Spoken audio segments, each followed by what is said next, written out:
Chers téléspectateurs, Bonjour à tous. Je suis Wang Jianhua. Je suis Huang Kanghui. À partir d'aujourd'hui, le professeur Huang et moi allons vous apprendre le Tuishu ou pousser des mains du Tai Chi. La forme, c'est pour se connaître, le Tuishu pour connaître l'autre. On apprend le Tuishu pour l'efficacité au combat. D'abord, nous allons étudier les techniques de base du Tuishu. Commençons. Nous allons donc étudier le Tuishu horizontal à une main. Droit, face à son partenaire, mouvement d'ouverture. Écartez le pied sur le côté, montez les mains par le côté jusqu'au-dessus de la tête et flexion des genoux. Contact des mains droites. La main pousse devant, l'autre dévie avec le revers de la main jusqu'à l'épaule.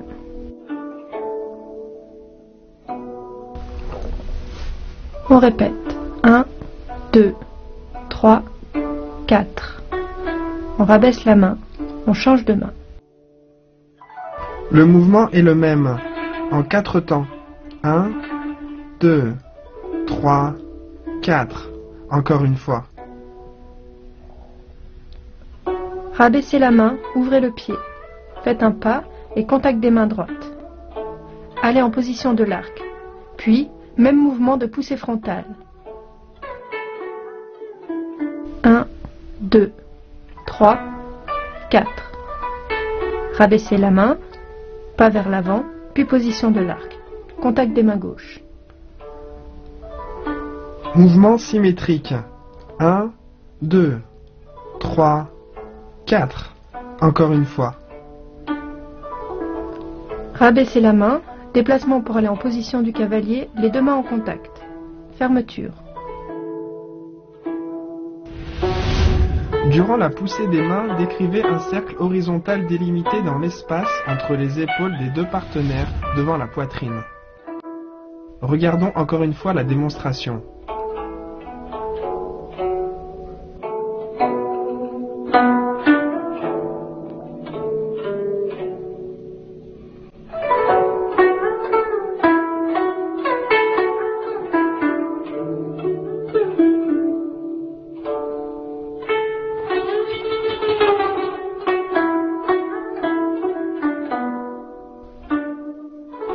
À présent, nous allons apprendre le Tuishu vertical à une main. Droit face à face, écartez le pied. Montez des mains par le côté jusqu'au-dessus de la tête, flexion des genoux.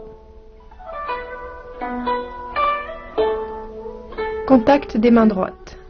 Mouvement de la paume vers le visage du partenaire. On décrit un cercle vertical devant le corps.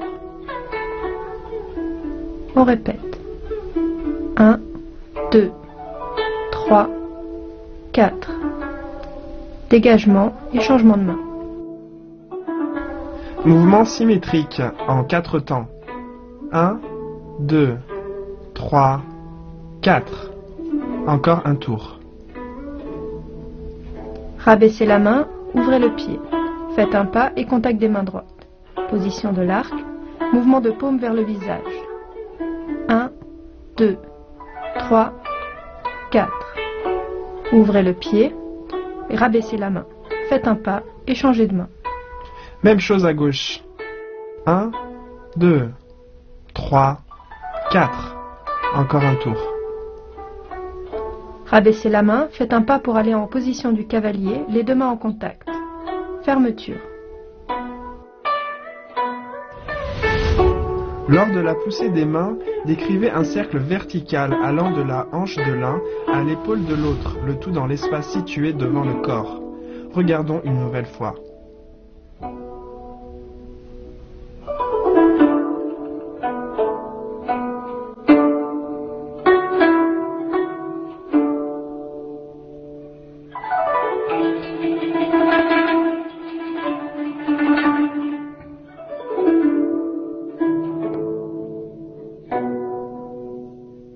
Nous étudions à présent le Tuishu du pliage à une main. Droit face à face, écartez le pied. Montez des mains par les hanches jusqu'au-dessus de la tête, flexion des genoux. Contact des revers des mains droites, mouvement d'insertion de la main, on tourne jusqu'à l'épaule droite, réalisant un 8 devant le corps. On répète. 1, 2, 3, 4. Et on change de main. Mouvement identique à gauche. 1, 2, 3, 4. Encore une fois. Rabaissez la main et ouvrez le pied. Faites un pas et changez de main. La main droite continue le mouvement d'insertion en bas à gauche. 1, 2, 3, 4. Encore un cercle. Ouvrez le pied, un pas et changez de main. Même chose à gauche. 1, 2, 3 et 4. Un autre tour. Dégagement, un pas et contact des deux mains. Position du cavalier. Fermeture. Lors de la poussée des mains, les revers de la main sont collés entre eux et réalisent un 8 devant le corps, allant de la hanche à l'épaule adverse, de manière continue donnant un mouvement de pliage. Regardons une nouvelle fois.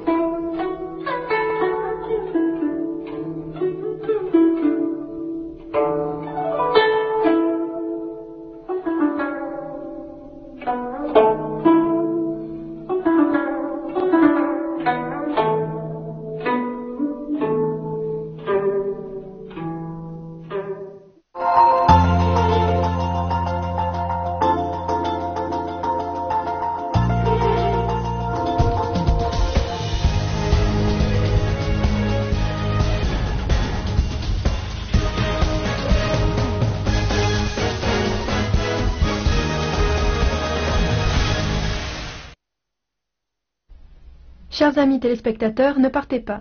Après une page de pause, le meilleur reste à venir.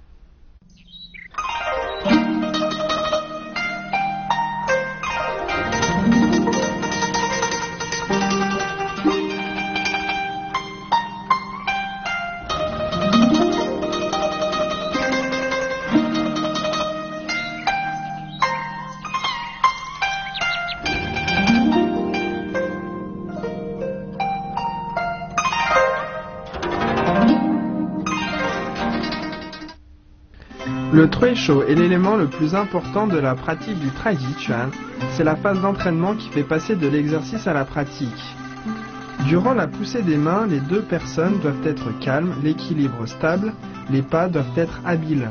Une pratique à long terme du Treisho permet d'améliorer la souplesse, la stabilité.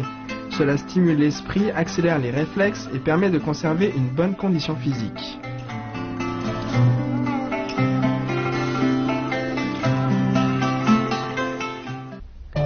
Maintenant, nous vous invitons à pratiquer ensemble tous les mouvements appris aujourd'hui.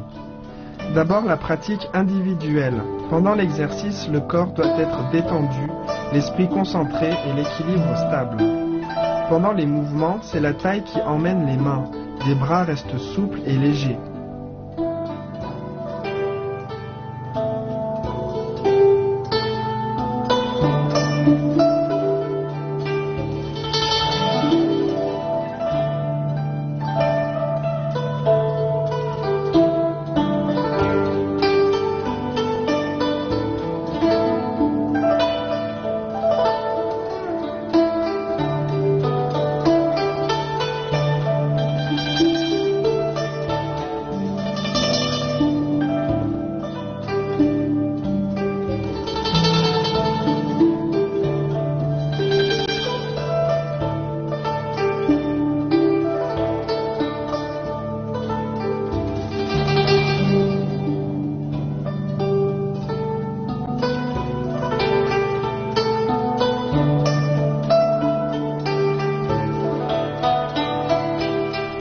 Puis l'entraînement à deux. Quand les mains viennent en contact, les poignets sont à hauteur des épaules et elles ne doivent ni forcer en résistant, ni être molles sans énergie. Lors de la poussée des mains, le bras doit conserver l'énergie vers l'extérieur. Les déplacements doivent se faire en souplesse et coordonnés. Le but de l'exercice est d'augmenter la perception des capacités de force de l'autre, dont la grandeur de sa force, sa direction et ses changements. Et à partir de là se crée une opportunité d'attaque.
Maintenant, voyons des exemples d'application combat des mouvements de cette leçon.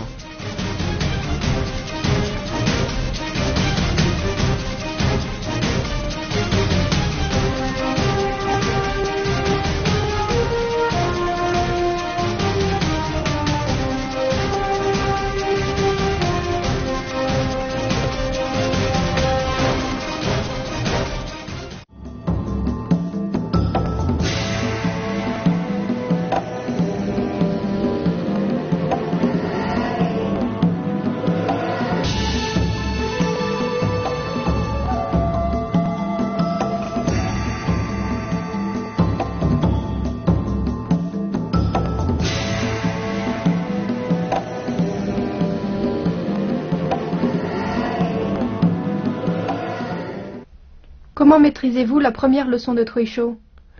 Le début de tout projet est difficile, mais en pratiquant assez, on peut réussir. Bien, nous terminons ici pour aujourd'hui. À la prochaine leçon. Au Au revoir.